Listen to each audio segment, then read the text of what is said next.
Good morning! Yeah!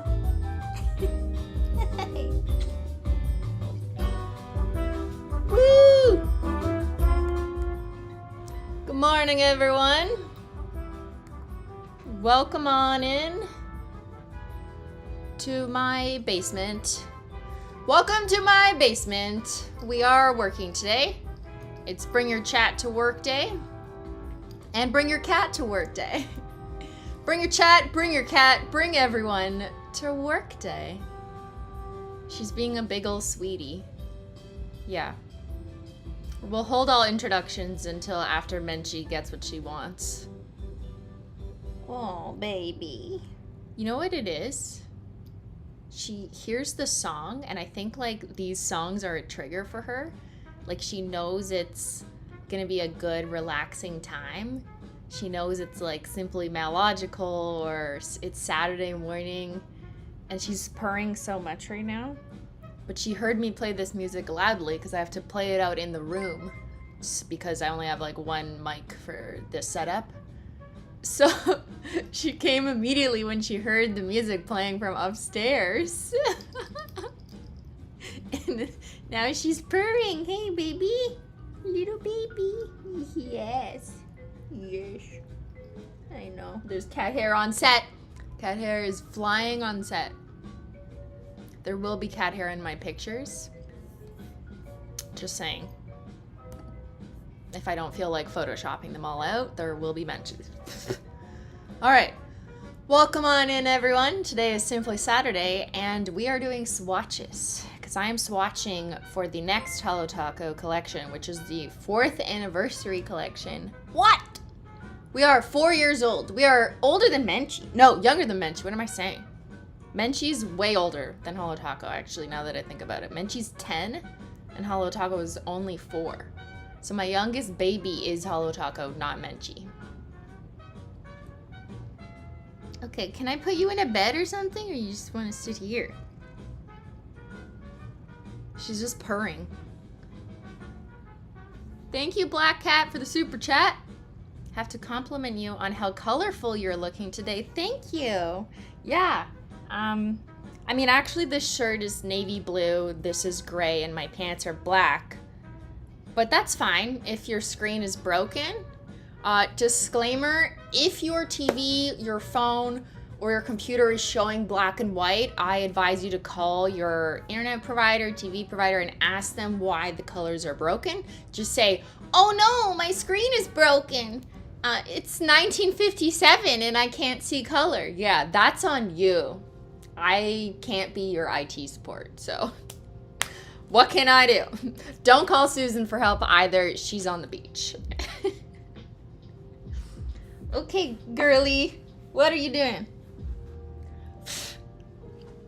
There's cat hair up my nose. Should I read some of these? I shall. Apologies. Oh, look at this. Welcome to the Menchie gang. Wait, why isn't it showing me the newer ones? Oh, there. Menchie's such a sweetheart. Thank you. It's not updating. Welcome, Cameron. Wow, that is the most delayed. I just have to compliment you on how colorful you are looking today! ! !_mench love !_menx hook !_menx hook !_mench love. Was that too loud? This is the first time I'm using this computer after changing settings, so I apologize. Why was that like 8 minutes delayed? Come on. The bots are sleeping. Ooh. Ben's home with tea. What is swatching? Fair question. Swatching is like watching my nails dry. Yeah, it's watching nail polish dry and then taking pictures of it. That's what swatching is.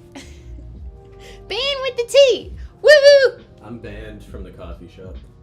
Because you tried to procure procure an employee. Yeah, don't stop that. I can't come back. Stop. I warned you. What? Granola bars. Yeah. That's not a bar. Granola balls, whatever. Same thing. Thank you, Beyyyn. What? Menchie's. I know, she was sitting with me for the whole intro. Menchie. She heard the music and it reminded her of her comfort place and she came. Menchie. You probably can't hear because the mic is the computer.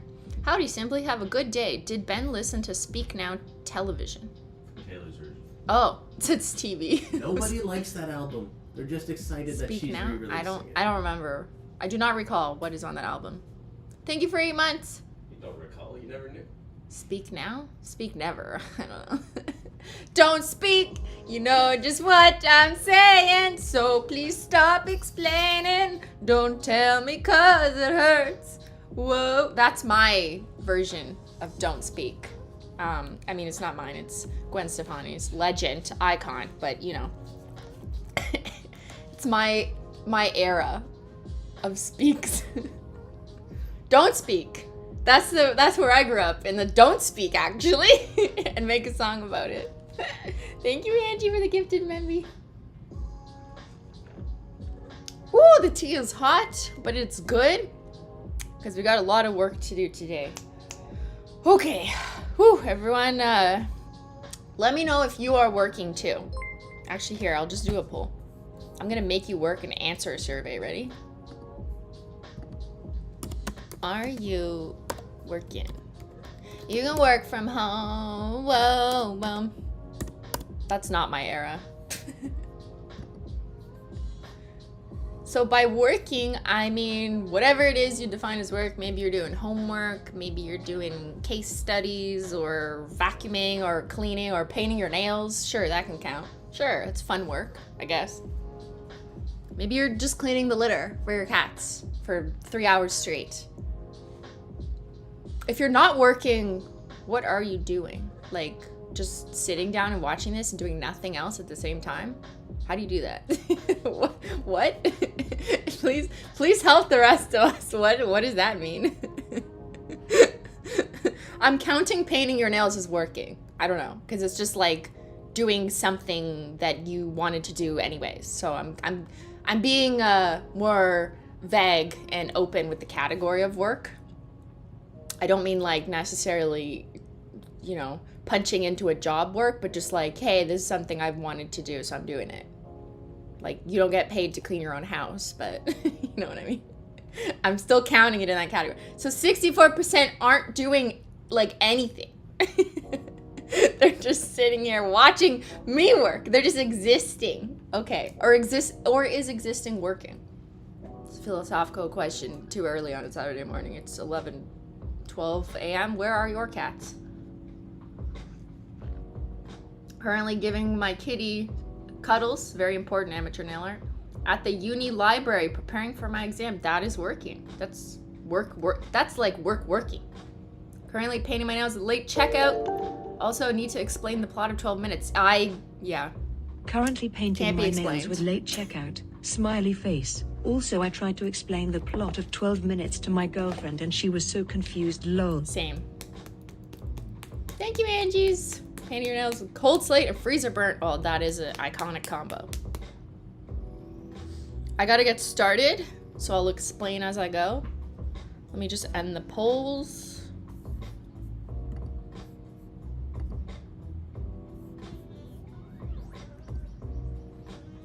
Smoothing base. No, peely base. What the fuck am I saying? Peely base.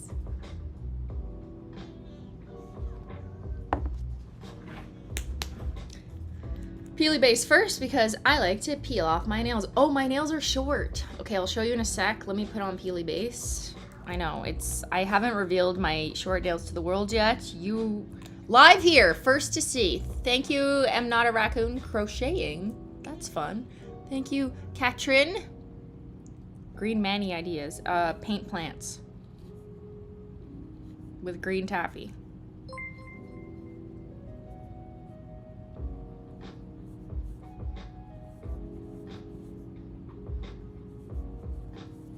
It's very weird having short nails. Like, I don't know what to do with myself. I like itch myself and I'm like, ah, where'd they go? __holotaco Halo. I'm painting my nails with cold slate and freezer burn today. Awesome combination.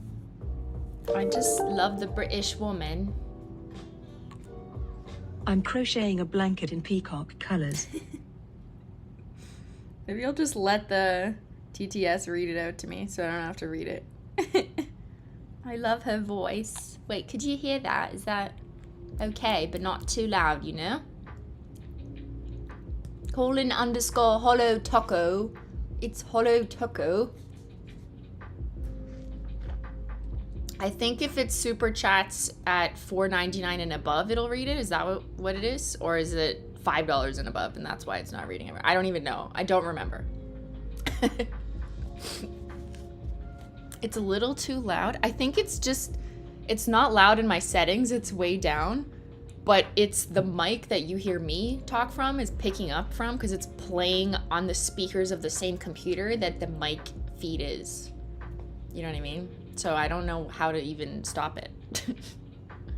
Because if I lower, or I guess I could just lower, I'll just lower the volume of my own computer. Okay, so now I think it'll work.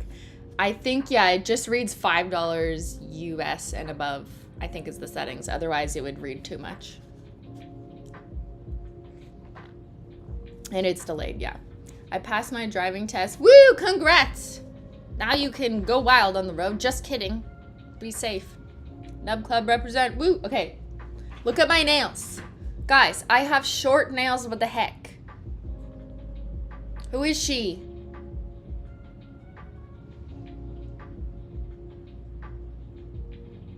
Look how short. Okay, and I know some of you are going to be like, that's not short. Okay, my nails don't go past my fingertips. Simply illogical. Stop. But like, for me, it is short. I finally took the builder gel formation off of my middle nail. That was the broken sacrifice. RIP to her. I know we've had a funeral. We've had a song. It's all very sad, but we're all aboard moving forward. So strength is all I need, you know? It's short for simply. I swatched macros. What is this, Ben? No. It's gonna be delayed.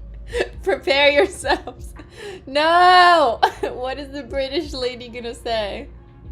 What if it didn't count because it's Canadian? $6.99 Canadian is less than $5 American, right?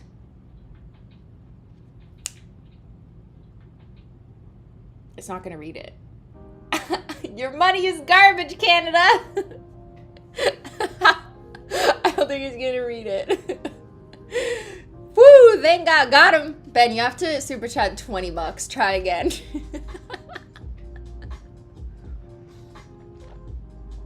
He got scammed, but he deserved it.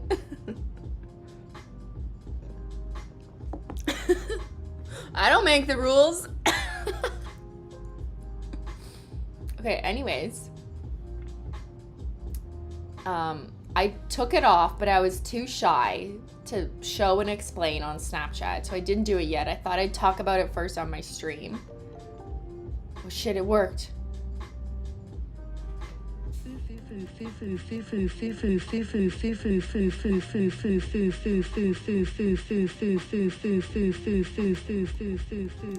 muting it.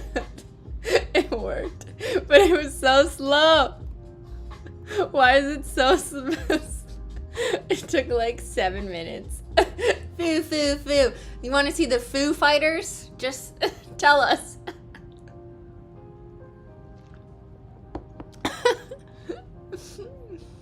Been wearing freezer burn nonstop. Woo! Okay, anyways, back to my nail. I finally took the builder gel off, and this is now the length of my middle nail. I was waiting for a really long time. I had Xyler on, like just growing out with the builder gel formations, and just to wait until the last minute possible, I swatched on this finger actually, which I filed down 2 days ago, and did macro swatches of the upcoming collection on this finger, knowing that my middle finger was gonna be kind of raw and a little like not as pleasing to look at very, very close up. It's totally fine for like these swatches, don't get me wrong, we're doing the full hand. But to buy myself a little bit of time, I just swatched the macro 2 days ago on a different finger, but had to file it down so that the macro